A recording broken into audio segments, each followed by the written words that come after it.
ઉપલેટાના મોટી પાનેલી ગામે ભૂગર્ભ ગટર કામગીરીને લઈને બે પાડોશીઓ વચ્ચે ભારે માથાકૂટ અને મારામારીની ઘટના બની। ગામમાં ચાલી રહેલા ભૂગર્ભ ગટર પ્રોજેક્ટ દરમિયાન ગટર બંધ કરવાના મુદ્દે વિવાદ સર્જાયો હતો અને આ વિવાદ ઉગ્ર બનતા પરિસ્થિતિ કાબુ બહાર પહોંચી હતી। આ અંગેની મળતી માહિતી અનુસાર એક પાડોશીએ ગટર બંધ કરી દેતા રોડ પર પાણી ભરાવાની સ્થિતિ સર્જાઈ હતી। ત્યારબાદ ગટર ખોલવાના પ્રયાસ દરમિયાન બંને પક્ષો સામસામે આવી ગયા હતા। આ દરમિયાન પાવડા અને લાકડીઓ સાથે ઝઘડો થતા જાહેરમાં મારામારી થઈ હતી। આ ઘટનામાં 4 વ્યક્તિઓને સામાન્ય ઈજા પહોંચી છે, જેમને સારવાર માટે મોટી પાનેલી હોસ્પિટલ ખાતે ખસેડાયા છે। સમગ્ર ઘટનાનો વિડીયો પણ સામે આવ્યો છે, જેને આધારે પોલીસે આગળની તપાસ શરૂ કરી છે। ડોક્ટર એમડી પોકિયા છે। અહીં મારું ખારેચિયા રોડ ઉપર દવાખાનું આવેલું છે। અહીં દવાખાના પાસે આવેલી ગટરમાં જ્યાં પાણીનો જે નિકાસ થઈ રહ્યો છે, એ ગટરના નિકાસને આગળ રહેણાંકમાં રહેલા નાથાભાઈ કરણાની અને એમના પરિવારના સભ્યોએ ગટરનું પાણી બંધ કરી અને પાણીનો જે વહેણ છે એ બધું રોડ ઉપર ખુલ્લું કરી નાખ્યું છે। વારંવાર પંચાયતમાં રજૂઆત કરવામાં આવી અને ગટરને ચોખ્ખી કરી અને આગળ પાણીનો નિકાલ થાય અને રોડ ઉપર ગંદકી ના ફેલાય એના માટે અમે રજૂઆત કરેલી હતી। છતાં પણ એ પોતે પોતાની દાદાગીરી કરીને જેને કહેવું હોય તેને કહી દેજો, ગટર તો અમે તોડી જ નાખશું, રોડ ઉપર જ પાણી જશે, આગળ અમે નિકાલ નહીં થવા દઈએ, એવી રીતના ધમકી ધાક ધમકી આપી અને બધાને ધમકી સાથે રોડ ઉપર જે ગંદકી થતી હોય અને દર્દીઓને અહીં આવવા જવામાં પણ બહુ ભારે મુશ્કેલી છેલ્લા 15 દિવસથી પડી રહી, છતાં કોઈ જાતનું કોઈ સાંભળતું નથી અને એમને ગટર આપણે ના પાડીએ છીએ કે તોડોમાં, છતાં પણ એ તોડી અને રોડ ઉપર ગંદકી ફેલાવી રહ્યા છે।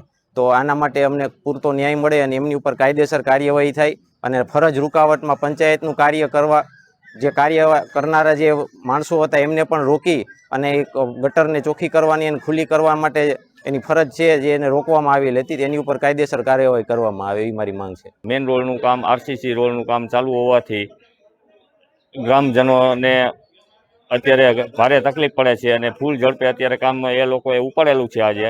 તો એમાં એવું છે કે પંચાયતની જે એક સાઈડની ખુલ્લી ગટર છે, તો એ ગટરમાં પાણી બંધ કરેલ હતું, જેનું નામ છે અમારી આગળ જ રહીએ છીએ, એનું નામ છે નાથાભાઈ હિરજીભાઈ કડનાણી।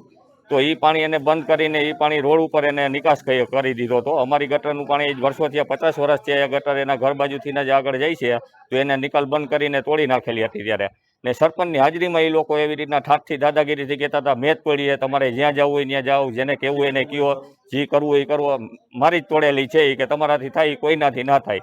ને અત્યારે આ કોન્ટ્રાક્ટર અને અમે કે ગટરનું પાણી રોડ ઉપર આવતું હતું તો એને કામ કરવામાં મુશ્કેલીને તકલીફ પડતી હતી, તો અમે એ ગટર સાફ કરી અને એ ગટર જ્યાં તૂટી ગયેલ હતી ત્યાં માથે દાંટો મારીને પાણી પાછો નિકાસ કરતા હતા। તો કોન્ટ્રાક્ટરની હાજરીમાં અને ગામના ઘણા બધા આગેવાનો હતા, એની હાજરીમાં અમારી ઉપર જીવલેણ હુમલો એને કર્યો છે। ધોકા અને પાઇપલાઇન આવી ગયા હતા અને અમારા ત્રણે મારા ભાઈની, મારા કાકાની, મારા પપ્પાની બધાની હાલત ને બધાના કપડાં પણ ફાટી ગયા। મારો સોનાનો ચેન હતો, એ ચેન તૂટી ને ઝપાઝપીમાં ક્યાંક પડી ગયો, અત્યારે જલતો નથી। 2.5 તોલાનો ચેન હતો, તો આ નુકસાની કોણ ભરપાઈ કરશે? ને બીજા નંબરમાં એ વસ્તુ છે કે એને આપણે એનો પોતે આવ્યા હતા નાથા સાહેબ, એનો સન આવ્યો હતો ને એના એક ભાઈ ભત્રીજો, એનું નામ તો આપણે શું છે, પ્રવીણભાઈ કડનાણી, પીસી કડનાણી ઉઠે, એની ઉપર હુમલો કરી અને પંચાયતના કામમાં અને આવડાજી ગામના જે મેન કામ છે, મેન રોડનું એ કામમાં આ રોડ ઉપર રહેણાંક મકાન રહી છે। અમારા કાકા જ્યારે ગટર અહીંયા સાફ કરતા હતા કોન્ટ્રાક્ટરને કહેવાથી કે પાણી નિકાલ થઈ શકે, તો એના ઉપર નાથાભાઈ કડનાણીએ હુમલો કર્યો હતો અને હુમલો કરવામાં અમે છોડાવવા ગયા હતા, તો મારી ઉપર પણ એને લાકડી વડે ધોકા વડે હુમલો કરેલો 3 વ્યક્તિએ અને એના નિશાન અમને તમે વાહમાં મારી દીધા, માથામાં એક ઘા મારી દીધો છે। શું માંગ છે તમારી અને શું બાબતથી કામ રોકવામાં આવે છે?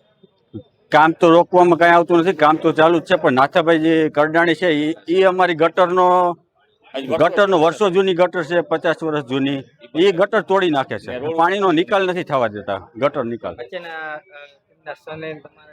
દાદા છે એને હુમલો કર્યો છે તમારે? હા, એની ઉપર અમારી ઉપર લાકડી વડે હુમલો કરેલો, અમે જે રોડ ઉપર ઉભા હતા પંચાયતને રજૂઆત કરેલી છે, સરપંચને ફોન કરેલો છે, હમણાં એ આવે છે એમ કીધું છે। આ બાબતથી મારામારીને લઈને તમે પોલીસને જાણ કરેલી છે? પોલીસને જાણ કરવાની છે હમણાં, અને કોલ કરી છે। આ લાકડી વડે અમારા ઉપર હુમલો કરેલો છે।